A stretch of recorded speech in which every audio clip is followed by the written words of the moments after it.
Segrid decidimos dedicarle un espacio al análisis del panorama político actual en nuestro país. Y bueno, en esta segunda parte contamos también con la participación de nuestros invitados de las juventudes del Partido Acción Ciudadana. Ella es Ana Gabriela Zúñiga, secretaria general de la Juventud del PAC, y también Juan Diego Gómez, quien es representante de la Juventud del directorio del Partido Liberación Nacional. Y en calidad de analista también tenemos la participación de Héctor Solano. Bienvenidos todos.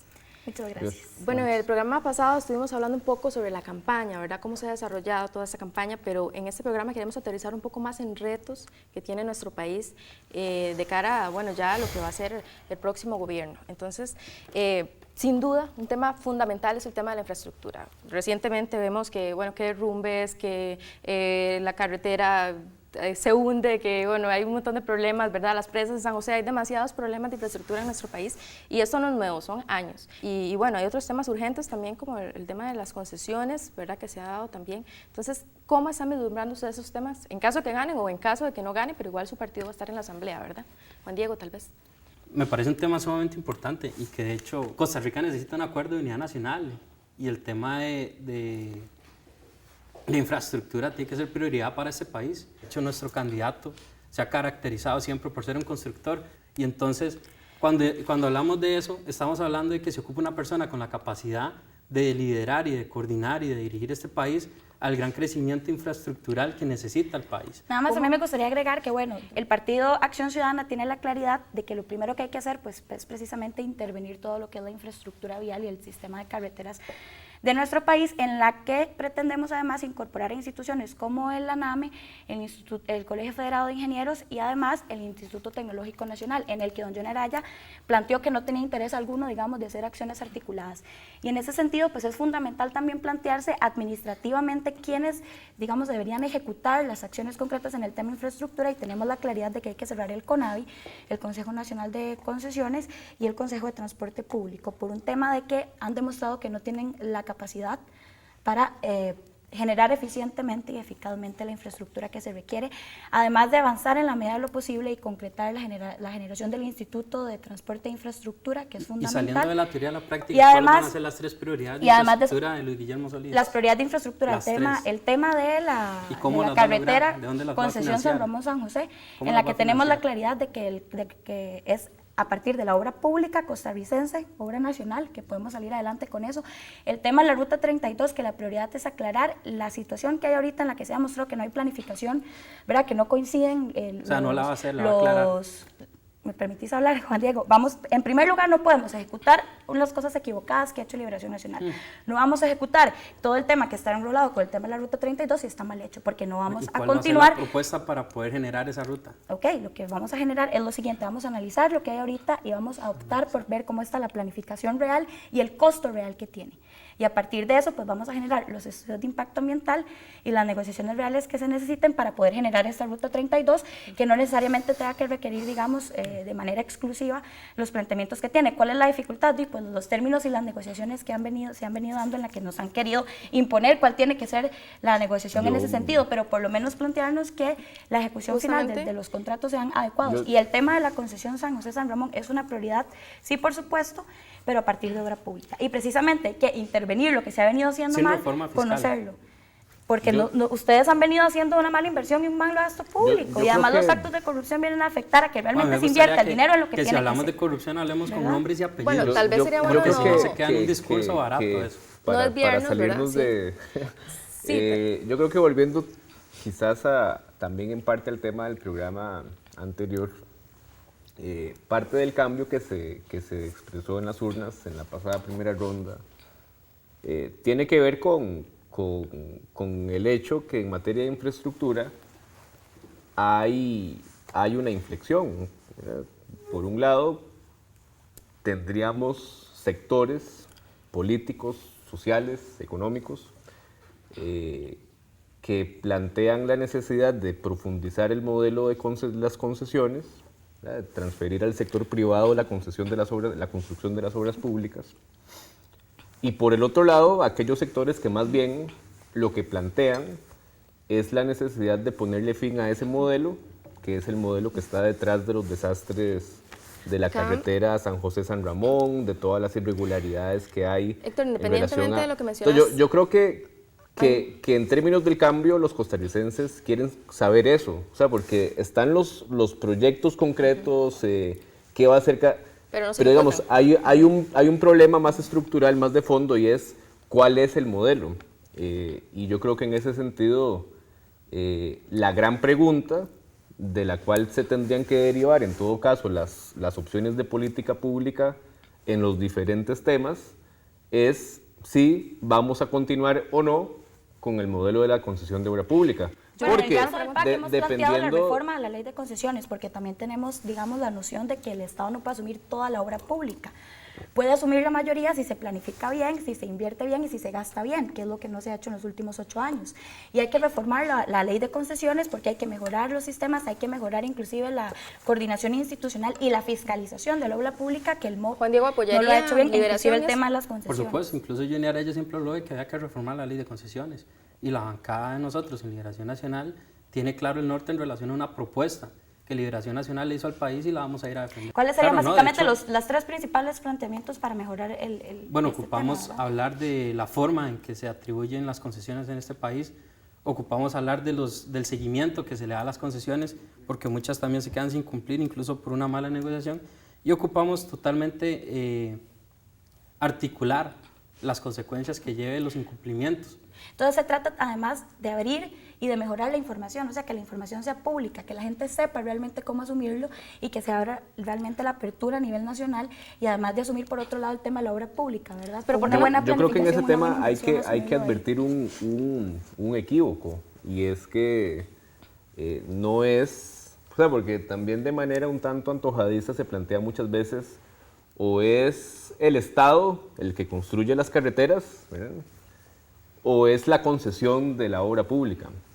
Y obviamente, bueno, cualquier persona que conozca el tema lo sabe, la legislación vigente, más allá de la ley de concesión de obra pública, establece mecanismos mediante los cuales empresas, tanto costarricenses como extranjeras, pueden asumir la construcción de las obras públicas. Y uno de los temas fundamentales que yo creo que además de alguna manera ha estado en la picota durante los últimos años por toda la polémica que ha existido, es el tema de Habdeba. ¿Cuál es el modelo que se plantea en relación a la modernización de Habdeba en los partidos que ustedes representan? Si profundizar el tema del contrato con la transnacional holandesa APM Terminals, o ponerle fin a ese contrato y asumir la construcción del puerto. Que ir cerrando este bloque, lastimosamente es un Ah, tema bueno. sumamente prioritario, pero ya se nos está acabando el tiempo, entonces ya vamos a ir a una pausa y ya casi vamos a retomar el tema.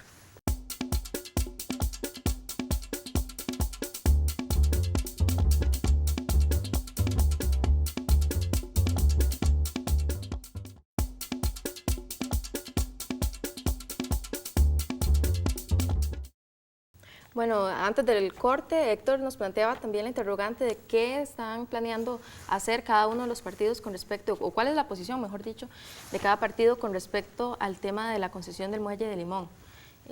Tal vez Ana Gabriel, si nos puedes decir, sería muy importante también acá incluir el tema ambiental, ¿verdad? ¿Cuál es la posición que tienen ustedes también con este tema? Bueno, en el caso del contrato, que era lo que planteaba el compañero Héctor, Luis Guillermo ha sido claro en que pues el contrato se sostiene en lo que legalmente y acorde con la ley pues estuvo bien realizado, pues revisar aquello que no haya sido a derecho, digamos, y que no haya sido correcto. Además, el tema de ser bastante enfáticos, como vos lo planteas ahora, con el tema del impacto ambiental y el manejo correcto que se vaya a hacer en el caso de la construcción correspondiente, digamos, de la concesión respectiva. Pero además sí tenemos la necesidad y la prioridad, y sí estamos claros en que hay que fortalecer, digamos, la capacidad que tenga Habdeba y los recursos que tenga para poder entrar en competencia, por decirlo de alguna manera, y que realmente tenga la capacidad real y los recursos y la planificación correspondiente para poder ejecutar y administrar lo que le corresponde por ley. Juan Diego. Bueno, en relación a esto, nosotros tenemos una posición muy clara, incluso hablo como liberacionista, y si los demás partidos quieren abrir y analizar y todo, aquí no podemos perder una prioridad. que es urgente hacer una... Pero sin tener estudios ambientales. No, por supuesto que hay que elaborar lo que haga falta y en eso no hay ningún problema. El tema es que aquí no podemos seguir atrasando la obra y la construcción que necesita la provincia de Limón como una de las provincias más relegadas del país, que no se ha logrado llevar una inversión total. Y hay muchos sectores dentro de la misma sociedad limonense que retrasan ese crecimiento urgente que necesita Limón. ¿Como y cuáles? eso puede ser el tema de educación, el tema de acceso ¿Cuáles a empleos. sectores de la sociedad limonense Por retrasan? ejemplo, el tema de Habdeba. Sintrajab ha sido uno de los principales opositores a ese tipo de cosas. También está Limón Ciudad Puerto. Todo lo que conlleva el resto de beneficios que va a tener Limón como proyecto son cosas que Limón no puede seguir postergando. Temas desde recreativos, temas Sí, pero obviamente escolaridad, tampoco temas... podemos postergar, poner sobre la palestra la necesidad Eso, de los estudios de impacto ambiental es que yo no he dicho correspondientes, eso, Ana. porque en el largo plazo podemos tener la construcción y todo lo que la concesión implica, Yo no pero he si dicho tenemos eso, estoy afectaciones hablando ambientales, y lo estoy es diciendo todavía peor el claramente. impacto Yo creo que- socioeconómico y socioambiental que Yo pueda creo que tener haya a sido la, suficientemente a la claro provincia, cuando dije ¿verdad? que se tiene que terminar de hacer los fundamental. estudios que sean necesarios, pero no podemos perder la perspectiva de que la prioridad es llevar desarrollo a Limón. ¿Qué tipo de desarrollo? Tal vez, Héctor, para anclar un poco ese tema, en todas las áreas es común hablar, en todos los proyectos, ¿verdad?, de infraestructura, es hablar de justamente lo que dice Juan Diego, es necesario el desarrollo, es necesario ejecutar, pero también lo que dice Ana Gabriel, ¿verdad?, hay que tomar en cuenta las comunidades y hay que buscar un modelo inclusivo. ¿Cómo hacemos para ejecutar y también ser inclusivos? O sea, yo creo que no son dimensiones excluyentes, ¿verdad? Yo creo que inclusive buena parte de las razones por las cuales muchos proyectos han fracasado en el país ha sido como producto de la inexistencia de la participación ciudadana. Por ejemplo, el plan fiscal. Los planes fiscales que ha habido en los últimos años, quizás con la excepción hasta cierto punto del plan fiscal que trató de impulsar don Abel Pacheco en el año 2004, si no me equivoco, todos en lo fundamental se caracterizaron por ser planes fiscales producidos desde una concepción tecnocrática del problema y a espaldas de la ciudadanía. Entonces, una vez que fueron llevados a la Asamblea Legislativa, fracasaron. Yo creo que esto tendría que ser el caso para prácticamente todas las iniciativas que se quieren impulsar en los próximos 4 años. El tema, por ejemplo, eléctrico es otro tema que es fundamental. Las iniciativas de desarrollo, tanto en materia hidroeléctrica, que es todo un tema que ameritaría todo un programa, como aquellas otras que tengan que ver con la utilización de fuentes alternativas de energía, tendrían que ser construidas esas propuestas desde la participación de las comunidades. Por ejemplo, un tema que tiene y no tiene que ver con eso es el tema de la Ley de Autonomía de Pueblos Indígenas. Yo creo que ese es un tema fundamental en torno al cual el PAC, tanto el gobierno como partido en la Asamblea Legislativa y el Partido de Liberación, que si bien lo más probable es que no esté en el gobierno, sea la fracción mayoritaria, habría que tomar posición. La Ley de Autonomía de Pueblos Indígenas tiene casi o más de 20 años de estar dando vueltas en la Asamblea Legislativa y de ser postergada por los partidos tradicionales. Bueno, igualmente nosotros les habíamos pedido a los representantes de ambos partidos que hicieran una pregunta, entonces vamos a darle la oportunidad, en este caso Juan Diego, por favor, muy breve la respuesta. Bueno, a mí me parece que todo lo que se ha desarrollado y parte del por cual nos convocaban acá era un tema de propuesta para la juventud de este país, y uno de los 2 pilares que más preocupa a las juventudes de este país es el tema de empleo y trabajo. Y como no podemos estar vendiendo imágenes negativas de todo lo que se hace desde el gobierno, a mí me gustaría saber de parte de Ana, como representante de la juventud del PAC, del partido mismo, y Guillermo la nombra vocera de juventud y demás, ¿cuáles han sido los 5 más grandes logros de Liberación Nacional en los últimos tiempos de cara al empleo y de cara a empleo y a educación? Mira, me cuesta mucho hablar de logros, porque yo realmente soy bastante crítica en ese sentido. Creo que es importante y me llama mucho la atención la iniciativa de Empléate, ¿verdad? Que creo que además ha tenido una acogida importante en muchos sectores fuera de la GAM, pero de igual forma le hace falta, digamos, llegarle mucho más a la gente. En el tema de educación, creo que me llama mucho la atención la propuesta de don Leonardo Garnier en el tema de las guías en materia de derechos sexuales y reproductivos, son logros que a mí me parecen fundamentales. Debo aclarar que la aprobación del 8% no fue gracias a Liberación, ¿verdad? Una cosa es que se haya aprobado, ¿verdad? En ese sentido, y otra es que además la presión y las propuestas vinieran de otros sectores. Pero básicamente, sinceramente, creo que nos hemos quedado cortos, o se han quedado cortos los gobiernos liberacionistas en las propuestas que sean además de carácter más estructural. Digamos, en de verdad hacer una crítica fuerte a las políticas focalizadas, que sean más bien como de carácter más estructural. Debemos de fortalecer la coordinación interinstitucional en la que Lina tenga una voz cantante en el fortalecimiento de la educación técnica, de las carreras técnicas, ¿verdad? La mejora en la calidad y sobre todo ¿cómo hacerlo? Bueno, eso sería otra pregunta, ¿verdad? Estamos limitadísimos de tiempo, entonces, Ana Gabriel, tal vez si puedes lanzar la pregunta a Julián. Precisamente por el tema de juventud, me parece que además el tema de educación, como vos lo planteabas, es uno de los temas que más inquieta a las personas jóvenes, y así lo demostró la Encuesta Nacional de Juventudes. En este sentido, ¿bajo qué argumentos y con qué objetivos y metas propone don Johnny Araya y Liberación Nacional hacer que las pruebas de bachillerato asumieran un carácter optativo y no obligatorio? Siendo que además a nivel nacional los expertos y rectores de universidades plantearon su rechazo, ya que esto se plantea como una cuestión facilista y que le quitaba la visión de ser humano y de persona, digamos, como eje integral y fundamental en las propuestas educativas. ¿Usted sabe cuál es el porcentaje de gente que aún teniendo quinto año, no ganando un examen de bachillerato, queda desempleada y se le condena a vivir en un estatus socioeconómico inferior al que podría tener? Sí, pero el tema del desempleo y del acceso al empleo es distinto a tener un diagnóstico y una posibilidad real de la calidad de la educación. Esa Son propuesta fue muy clara, a pesar de que se quiso, dentro del circo que se hace, manipular alrededor de algo totalmente contrario a lo que se planteó. ¿Por qué? Porque lo que se está diciendo es que las personas que no logren pasar bachillerato y que deseen optar por carreras técnicas lo puedan hacer. Es generar las herramientas y las facilidades para que las personas puedan seguir creciendo de manera profesional, socioeconómicamente, y no estancarse. ¿Por qué? Porque hay muchas personas que, y la matemática es el más claro ejemplo de esto, que lo hacen 1, 2, 3, 4, 5, 6 veces y no logran pasar el examen de matemáticas. La currícula para que sea mucho mejor, de mejor calidad y que las personas puedan cuando se plantea eso, tal vez usted solo vio la parte que sacaba la Nación, pero ¿cuál es el problema? Cuando se plantea esto, se habla de una mejora al sistema educativo, y por eso es que Liberación Nacional y el mismo Johnny Araya que plantea, es una de las prioridades para hacer el mismo Johnny Araya que plantea eliminar los exámenes de ministerio o pasarlos a optativos, es el mismo Johnny Araya que plantea que hay que hacer más colegios técnicos y artísticos.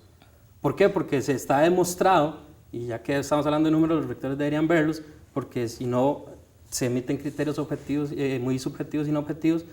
Los colegios técnicos necesitan graduar más gente. Liberación Nacional, en este gobierno, creó una gran cantidad de colegios técnicos. Y la gente que sale de colegios técnicos está demostrado que genera una mayor estabilidad socioeconómica. Sí, pero el tema de la educación técnica es un tema aparte el otro resto de la educación Ana, ¿cómo vas a hablar de un mejoramiento de la calidad? ¿Cómo hablar de algo integral cuando me estás diciendo que es algo aparte? Es parte de un todo. Te estoy hablando que es distinto. Es distinto el tema del desempleo, es distinto el tema de la educación técnica con la prueba de bachillerato es o no es optativa. Tal vez se le sale del circo de demostrar que todo es malo, pero si no se ve la educación como algo integral y se está demostrado que los exámenes de bachillerato, en el momento de volverlos optativos, da mucho más oportunidades a los jóvenes que no tienen la opción de pasarlos o no han podido por diferentes circunstancias. Y entonces, ¿qué proponen ustedes alternativamente para medir la eficiencia y la calidad de la educación y el papel de los docentes si realmente es acorde? Yo creo que esa discusión ahí está demostrado, y la reforma que se iba a hacer al Ministerio de Educación Pública es parte de eso. Esa discusión pues es muy larga. Yo quisiera hacer una pregunta sobre un tema más concreto, que tiene que ver con el tema de la educación, ya que ustedes lo plantean. Como ustedes saben, hace 1 año y medio, la Asamblea Legislativa aprobó por unanimidad el proyecto de ley para despenalizar las fotocopias, que fue una imposición que en el contexto de la aprobación de la agenda de implementación del TLC, como producto de las imposiciones que se le establecieron al país tras el referéndum del 2007, el país se vio en la obligación de endurecer las penas en relación a los temas relacionados con la propiedad intelectual. Entonces se presentó un proyecto de ley en la Asamblea que fue aprobado y que de hecho tuvo participación de sectores estudiantiles, tanto universitarios, de secundaria, y es una iniciativa que entre otras cosas podría restablecer el acceso universal a las fotocopias, a la reproducción de audio. En el entendido o en el escenario de que don Johnny ganara las elecciones, igual para el caso de don Luis Guillermo, sus respectivos candidatos levantarían ese veto para que ese proyecto de ley pueda convertirse en una ley de la República. A mí me parece que es totalmente necesario eliminar ese veto. Tal vez a su sorpresa, que le hago cara de sorpresa. Liberación Nacional, hay que entender algo, es un partido muy grande y la juventud liberacionista no se practica el servilismo político que muchos creen que se practica.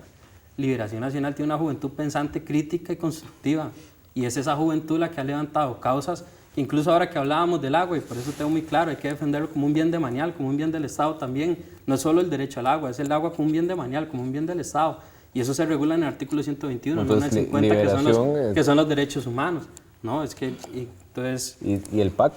Bueno, en el caso nuestro claramente estaríamos en favor de toda iniciativa que implique fortalecer el acceso a la educación, y si eso implica pues revalorar el tema de los vetos, pues se revalorarán los vetos. Y yo creo que también vos que planteas que hay que abrir el tema de las discusiones para hacerlo a nivel estructural, yo creo que también el tema de la educación no se va a reducir al tema del acceso real a las fotocopias, sino el acceso real en términos de recursos, las posibilidades reales de las personas, replantear los sistemas de becas, ¿verdad? Porque vos puedes abrir la posibilidad de que saquen las copias, pero ni aún así mucha gente tiene acceso ni siquiera al sistema de educación superior, y otras carreras que también tienen exigencias económicas mucho más gruesas, pues no tienen estas posibilidades. Entonces el PAC no reduciría la discusión en este tema, sino que daría las discusiones en todo lo que implique realmente garantizar el acceso ese real proyecto a la educación. es un proyecto Sin embargo, para... Héctor, tal vez para aterrizar otra vez en el tema, este próximo domingo son las elecciones y hay que tomar una decisión. Y esperemos que el partido que gane y bueno, los otros que también estén en la Asamblea realmente trabajen por mejorar esta situación que nos está afectando a todos los costarricenses y otras situaciones más. Concretamente me gustaría saber, Juan Diego, ¿qué pierde Costa Rica si no gana Liberación Nacional? Hay algo que sin duda es relevante en esta elección. Costa Rica habla de un cambio, sí, y Liberación Nacional ha sufrido muchos cambios al interno, desde sus estructuras hasta lo refleja su candidato en su momento, y la propuesta que le planteamos al país, y es que no podemos apostar a cambios de fondo sin saber cuál es ese fondo, y Liberación Nacional siempre le ha dado estabilidad a este país, guste o no guste a las demás personas de otros partidos. Siempre que ha estado Liberación en gobierno, Costa Rica ha vivido estados ha tenido mucha estabilidad. Tenemos la propuesta más concreta para ayudar a sacar a este país adelante y así la defendemos porque así se ha construido. Y sin embargo tenemos también la capacidad, y está demostrada en nuestro candidato Johnny Araya, de ponernos a disposición de la construcción necesaria que ocupa este país, y así se va a ver reflejado. Y insto a los compañeros de Liberación Nacional, especialmente a la juventud, a seguir trabajando y a seguir asumiendo las riendas del partido, porque el 6 de abril Costa Rica puede vivir algo que tal vez toda la campaña lo ha sido así, y lo hablábamos ahora, pero no nos den por muertos, porque Liberación Nacional está más vivo que nunca. Bueno, Juan Diego habla de estabilidad, pero justamente esta campaña se ha marcado por buscar un cambio, ¿verdad? El resto de partidos ha hablado de cambio, y el PAC es uno de ellos, que también, de los partidos que ha hablado de que ellos proponen un cambio, que ustedes proponen un cambio. ¿Realmente en qué se va a diferenciar el PAC de Liberación Nacional, por ejemplo, que se habla de que es una especie de hijo ahí de Liberación Nacional? ¿En qué se diferencia concretamente el PAC? Bueno, valga decir que el PAC no es un hijo de Liberación Nacional, y cuando nace el PAC, pues implica inclusive una ruptura y el inicio de tener esta diversidad de representaciones en la Asamblea Legislativa, inclusive la posibilidad real de que las mujeres tengamos posibilidad de acceder a puestos de representación, porque implementamos la paridad horizontal y vertical antes que fuera normativa, y salimos quebrando también el tema de la eficiencia del Estado, el tema de la ética, o sea, replanteamos la ética en la función pública, que precisamente Liberación Nacional pues perdió un poco esa perspectiva. ¿En qué nos vamos a diferenciar? Que vamos a gobernar por y para la gente, que vamos a dialogar, que realmente vamos a pretender acción ciudadana, que vamos a ser total y completamente estrictos, contundentes y claros en todo lo que tenga que ver con la corrupción. funcionario público que sea corrupto, funcionario público que va afuera y que además el pueblo va a saber en qué fue lo que falló. Y además vamos a construir desde la gente, con la gente, en las diversidades de la gente.